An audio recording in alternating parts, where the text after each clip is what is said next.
Yo, what's up? This is Jay Dennis, and we're back with another Ranked and Reviewed. It's been a little while. How have y'all been? It's been some time. It's been at least a couple of weeks. I've had a busy September, so thanks for coming back to join me. As today we are doing a band that I was not anticipating on doing at this point, but turns out they put a new album out this year, at least as of the early summer. So why not talk about that album and the rest of their discography? It is Rise Against. Yeah. A band that I was never really a fan of, but I didn't dislike them, but I just wasn't a fan of them. I did see them live in 2015 with Linkin Park, and I thought they put on a hell of a show. I just didn't happen to know, really any of the songs, except for maybe ones I heard on the radio. So they're largely a band that I was unfamiliar with, except for a couple of singles, but I don't know what made me do it, but I think I just had the inkling to go listen to Prayer of the Refugee, and I saw what year it came out, that album, Suffer and the Witness. And when I listened to it, it made me realize, holy shit, this is the song, along with songs or albums like Sum 41's Chuck album, the Used, I think in Love and Death, whatever that album's called. It just kind of makes me think of like that, you could say emo, but I'm largely talking about the mid-2000s alternative boom that happened. And you could say that there were, punk and emo bands that were put in that too. But when it, aside from like turn of the century new metal, one of the biggest aspects of my childhood or my teenagehood with music was that era.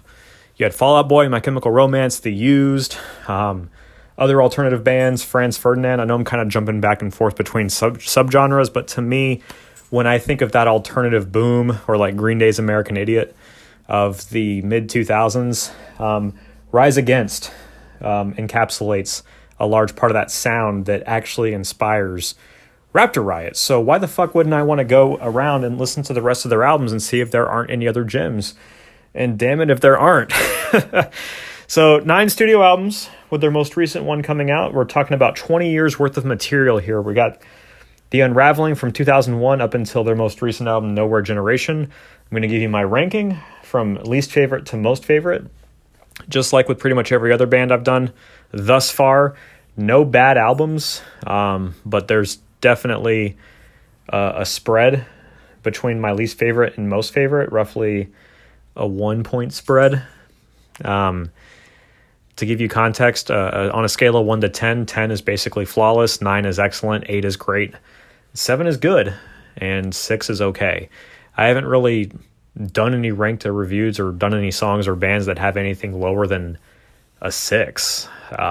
So that's why a lot of these are pretty contentious. So there might be a tie or two on this list, but I could probably easily tell you what my least favorite and most favorite Rise Against records are. And then I'm going to cap it off with my top 10. So let's go ahead and get into it. A band that I've overlooked for a long time because wasn't the biggest fan of Tim's vocal style, but it's grown on me. And he's definitely an excellent vocalist, great frontman, and just the music overall in this band, the bassist, the drumming, the lead guitar work, it's all solid. So let's get into it. At the number 9 spot, my least favorite album from them is their 2014 release, The Black Market. Now, before I went and did this, and the reason I spent extra time on this between ranked and reviewed releases was, just like with my Black Dahlia one, 9 albums where there's a lot of similar sounding albums or themes, not a whole lot of deviation. I wanted to make sure I listened to every album, or at least most albums, at least twice. So I had to take that extra time.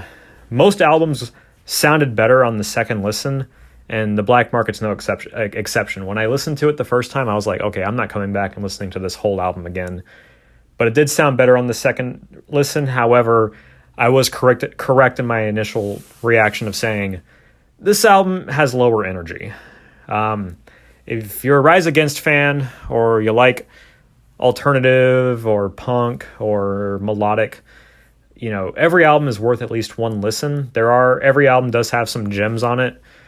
The single, I Don't Want to Be Here Anymore, which I remember hearing on the radio, it's a solid track. Best track on the album is The Eco-Terrorist in Me, which is also a fucking awesome song title. Awake Too Long and People Live Here, all solid songs. The two songs that I liked the least, the title track Black Market and Zero Visibility, they sounded better on the second listen through. I originally docked them points and put them below a 7. I would have said those are the worst Rise Against songs I've heard. But they got a little bit better on the second listen, so it's hard to say that Rise Against has any bad songs. They're all at least somewhat good. But Black Market is just kind of, like I said, a low-energy album. There's not a lot of punch. There's not a lot of dynamics compared to some of the better albums. It's by no means a weak release. It's still good. It got like a 7.6 out of 10, so it's got some merit to it, but definitely a lot better to come. So at the bottom spot, we got the Black Market from 2014. I believe that is their 7th album. Any band is probably going to have some sort of dip this many albums in, and for me, that's where the dip was. At the number 8 spot, we have my dogs! Shh! At the number 8 spot, speaking of dogs, the follow-up album to Black Market, Wolves, from 2017, their 8th album. Now, this one is marginally better than the Black Market because on the second listen, it was about the same. My first impression of this was pretty accurate. I thought Wolves and House on Fire, kind of a weak opening. Same thing with the closing, How Many Walls and Miracle. Look, what I won't dock points from Rise Against for is the lyrics and the passion and the meaning behind a lot of these songs, but just the execution of hooks, lyrics, or even music sometimes means the song, in my opinion, won't come out great. So in terms of the bookend effect, Wolves, most of the good shit's in the middle of the album. The last 4 tracks are not their best. First 2 are not their best, but the single, The Violence, is solid. Welcome to the Breakdown's got a catchy chorus. Far From Perfect also it's a very uplifting track, even though the title suggests otherwise. But I love Far From Perfect. It's a great song, catchy chorus, again, uplifting. And one of my favorite songs on here is Politics of Love, which kind of has an old school Rise Against sound, which I like that. But where Wolves is better than the Black Market is it's got catchier choruses. And what the hell did I write here? Yeah, I guess it might have just been weaker a little bit. I wrote weaker otherwise than their other better albums. It's got catchy choruses, but just maybe the music doesn't punch as hard, or the dynamics or the hooks don't punch as hard. Wolves got a 7.75 out of 10. And again, the best tracks are The Violence, Far From Perfect, Politics of Love. And the chorus to Bullshit's pretty catchy. Same thing with How Many Walls. It's just, otherwise the songs are just kind of weak.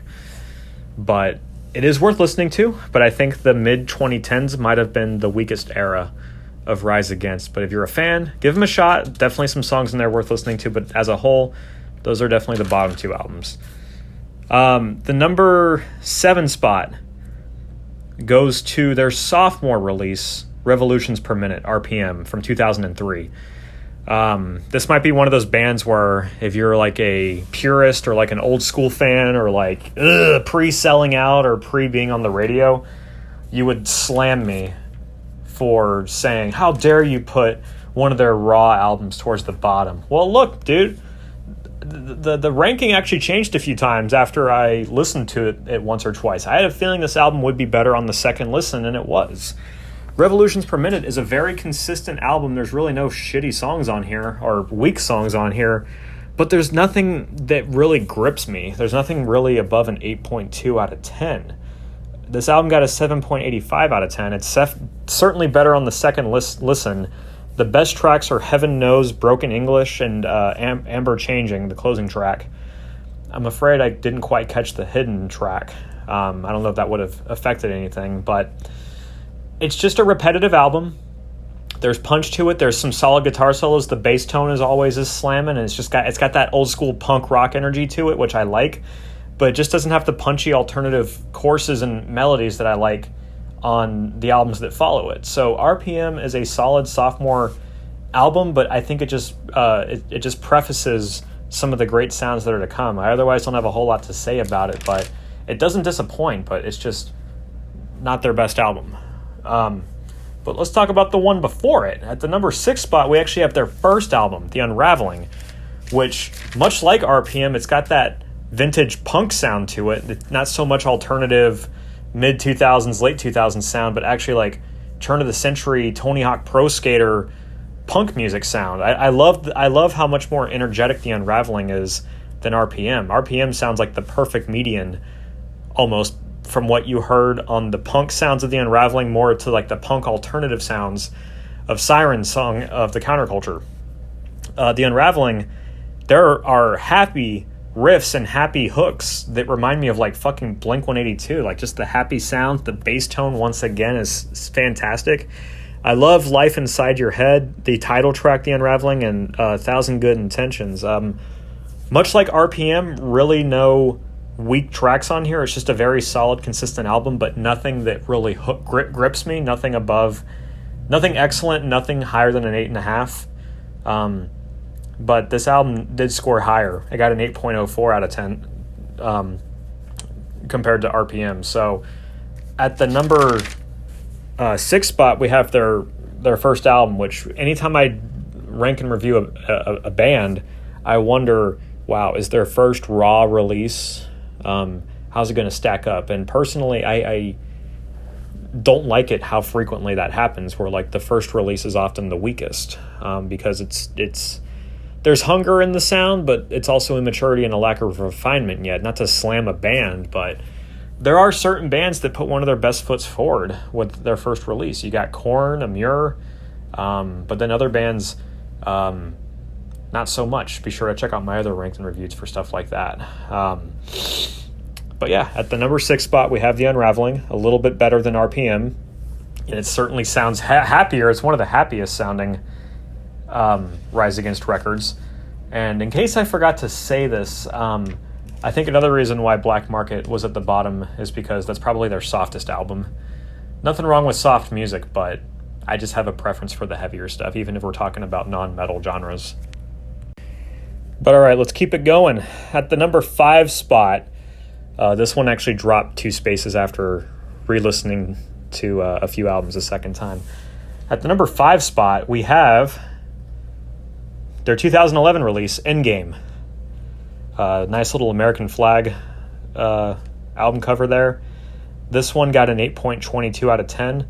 In fact, the number 5 and the number 4 spot are essentially a two-way tie, but I'm going to give the slight disadvantage to Endgame because Endgame was the only album, actually, where it sounded better on the first listen.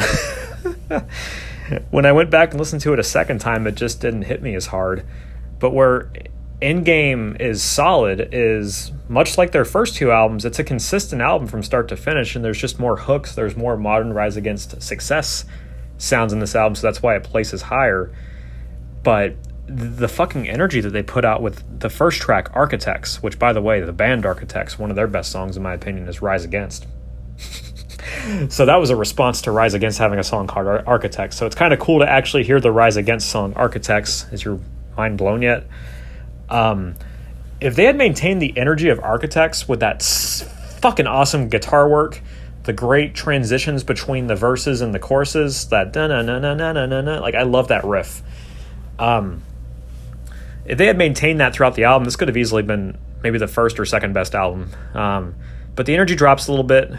Help Is on the Way. Not a bad song, but one of the weaker ones. It maintains some consistency with Make It Stop all the way up through, I guess, Gentleman's Coup. The closing tracks, This Is Letting Go and Endgame, are not the strongest. But my other favorite song besides Architects is Midnight Hands. The reason why this album ranks higher, though, is because of the guitar work. There are a lot of catchy riffs on here, like Wait For Me, Gentleman's Coup. I think Broken Mirrors has some solid guitar work. I forget if it's Survivor Guilt or Broken Mirrors that like reminds me of System of a Down's You-Fig off their Hypnotize album, and then there was something else that they did where it might have sounded like a similar chord progression to an older Rise Against song. So in terms of the music, Endgame really fucking brings it, especially on Architects, but where it just lacks, where the other albums do it better, are the vocal hooks and the punchiness of the band dynamics. But the guitar work is solid on Endgame, and that's why it places at the number 5 spot. out of 12 tracks, I'd listen to probably 7 or 8 of them pretty easily, but, it's just not an album you can listen to from start to finish super duper easily. That's why it places at the number 5 spot. Number 4, to finish off that two-way tie, I'm giving the slight advantage to their newest album, Nowhere Generation. What a fucking comeback. After releasing 2 or 3, I guess if you want to lump Endgame in there, relative to their golden years, after releasing 2 or 3 weaker albums, they made a solid comeback with Nowhere Generation. There was like a 4-year hiatus, and we all know what happened during those 4 years, that I guess gave them the fucking energy to release an album like this, and just the meaning behind the lyrics, the title, the fucking song The Numbers, which is like one of the best opening tracks. I think, is The Numbers their best opening track? It is, aside from Architects. So The Numbers, the fucking lyrics behind that are just intense. The title track, Nowhere Generations, it's a great track, but it's just not excellent. It's kind of stock Rise Against, but memorable lyrics. I love Sudden Urge. So from what I've read, it looks like what's his name? Tim, the vocalist slash rhythm player, I think. I guess he had some vocal coaching. He's always been a solid vocalist, but he sounds even better in this album. So where Nowhere Generation takes the edge over Endgame is the fucking vocals, man. Like, it sounded even better on the second listen. There's no songs that fall below an 8 out of 10. So while there's nothing that goes north of an 8.6, so nothing excellent, it's just a more solid album. The guitar work is there. The vocals are solid. It's a great comeback album. The best tracks on the album, in my opinion, are The Numbers, of course, Monarch. I think Forfeit's a great ballad that's got a little bit of a rhythm section behind it, and then Sudden Urge. The first time I heard that opening riff, I was like, "Oh fuck yeah! I love a tasty riff like that." So, Nowhere Generation is definitely a great comeback album, and definitely one of their best albums. I'm excited for them, and I hope that this propels them into more long-term success. All right, so okay, now we're to the top 3. Basically, the golden years of Rise Against, the mid 2000s. From 2004 to 2008. You can write an angry comment and say, "Well, technically 2008 is the late 2000s." Shut up. Now that we're at the top 3, now we are looking at fucking golden age Rise Against. This is the stuff I think about the most when I think of Rise Against. Those mid-2000s years, and where probably a lot of their most popular shit is, and just kind of like the most poignant and potent time that they could have put this music out. Very powerful stuff. Who gives a shit if anybody says that this is when they started selling out and becoming more mainstream? The dynamics and the punchiness and the hooks and the memorable nostalgia or whatever, the nostalgia that it induces, the sentimental value that it induces when I listen to it. And I think about those middle school and high school years where, even though I was mostly listening to metal music, the alternative shit does cut through and make its impact. So let's go ahead and do the top 3.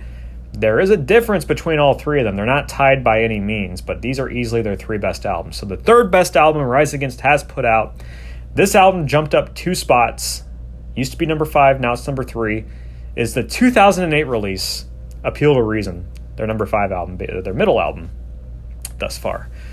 Appeal to Reason definitely sounded better the second time around. Much like Nowhere Generation, there's no weak tracks on here at all, and by weak I mean below an 8 out of 10. Every song is great. Every song is somewhat memorable. It's got more hard-hitting songs. Collapse, Post-America, the chorus to Long Forgotten Sons, Re-Education, Katav Syndrome, the guitar, the bridge, the guitar playing on that bridge is solid. Audience of One, and then it leads into the best track in my opinion, which is Entertainment. Anytime the word California is in a chorus, it is game over for me. I love the song Entertainment. It's got that kind of like that moody Blink-182 low-end riff, but then of course it kicks in with the faster alternative Rise Against sound, it being tuned a half step down. And the closing track, Whereabouts Unknown, I love how it closes with the heavier vocals. Appeal to Reason is a fucking awesome album. It got softer after Siren, Suffer and The Witness. Appeal to Reason is by no means their heaviest album, but there's still a lot of that mid-2000s edge in this album, and it just really shines throughout most of the album. I know Savior is kind of the big single off of this album. It's not one of my favorite Rise Against songs at all. It's not even in my top 10, but it's still a solid single, so that contributes to it also. Appeal to Reason got an 8.27 out of 10, while Nowhere Generation got an 8.2. So kind of within a small margin there, but I'm giving the edge to Appeal to Reason. Top 3 albums, fucking vintage Rise Against right there. Number 2 spot, though. Now that we're at the top 2, which one's going to win?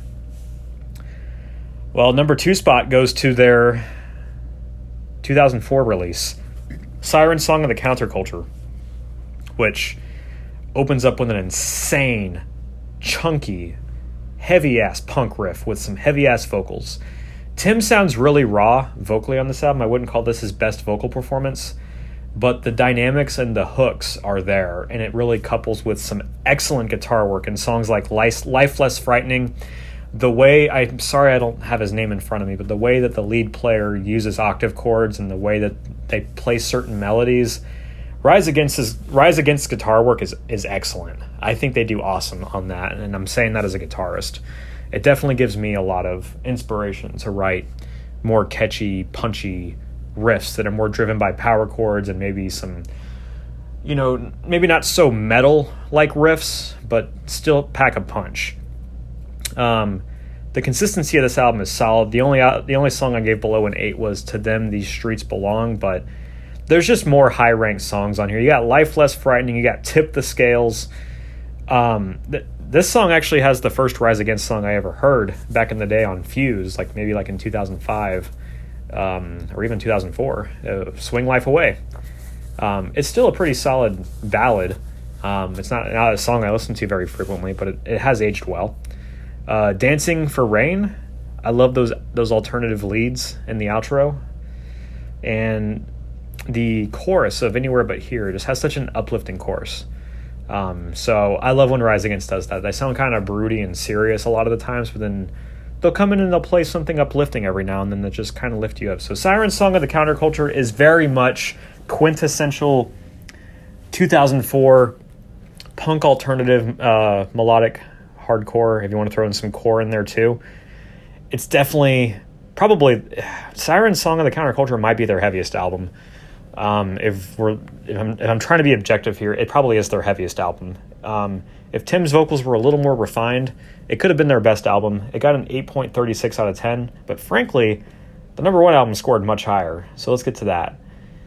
Number 1 spot goes to The Sufferer and the Witness from 2006, their 4th album, their senior success. This one got an 8.7 out of 10, so it won by quite a bit. And when I went to listen to all these albums, I just listened to them in a random order, but I said, you know what, fuck it. I'm going to listen to the albums that I know first, and then I'm going to listen to the ones that I'm not familiar with. Suffer and the Witness, the only reason why this album did not get a 9 out of 10 or something excellent is because it has one of the weaker opening tracks. Chamber the Cartridge, unfortunately, it's one of my less favorite opening tracks. I see what they were trying to go for, but I just wish they'd opened the album with Injection. Injection is about a 9 out of 10. It's one of the best tracks on the album. It just hits hard.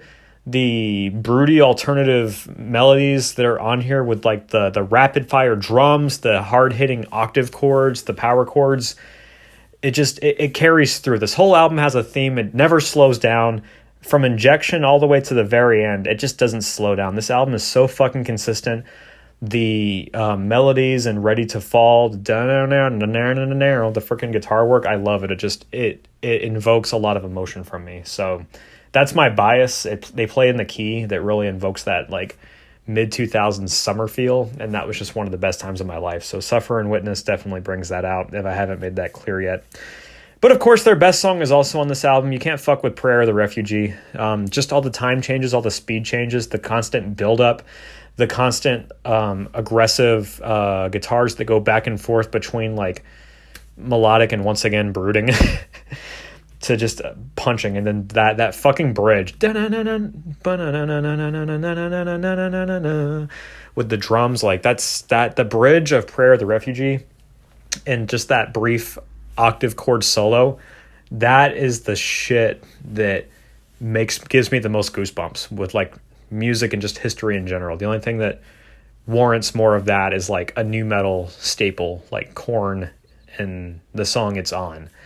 Songs like that and songs like Prayer of the Refugees just invoke the most nostalgia and inspiration for me. Followed up with Drones, which is an awesome follow-up track. Worth Dying For. That chorus is so fucking catchy. Take me. I'm not going to sing it well. Don't take this from me. Don't take this. I'm singing in my head right now, but Worth Dying For is their second best track. So, I mean, Suffer and the Witness has their best songs. Behind Closed Doors, you can't fuck with the lead guitar work on that song. Roadside is one of their best ballads. Good Left Undone and Survive, just a great way to close out the album. The only, if you even want to call it a small blemish, is the first track. But other than that, Suffer and the Witness is a really great album. It's easily Rise Against's best album. And I don't know if in hindsight, most people see this as their best album. I'm kind of curious. I think most people maybe put Appeal to Reason towards the top or Endgame. We'll see, but let's recap. So from least favorite to most favorite, we got The Black Market, Wolves, Revolutions Per Minute, The Unraveling, Endgame, Nowhere Generation, Appeal to Reason, Siren Song of the Counterculture, and The Suffer and the Witness. And my top 10 Rise Against songs, pretty much in order, are Whereabouts Unknown, Architects, The Numbers, Tip the Scales, Injection, Behind Closed Doors, Life Less Frightening, Entertainment, Worth Dying For, and Prayer of the Refugees. If I'm not mistaken, that is 4, maybe 5 albums that contain my top 10 songs, most of which are on The Suffer and the Witness and Siren Song of the Counterculture. Just they're easily their best albums. So thanks, guys, very much for listening to this. If I sound a little rushed, it's because this clip is running long on my voice memo app. But be sure to subscribe. Let me know what you agree with and disagree with. What do you think of Rise Against's comeback album? What do you think about their legacy in general? How would you rank it differently? Why am I wrong? Why am I the fucking best at being right in these videos? Leave a comment, subscribe. Thanks for watching, and be sure to check out the other videos as well.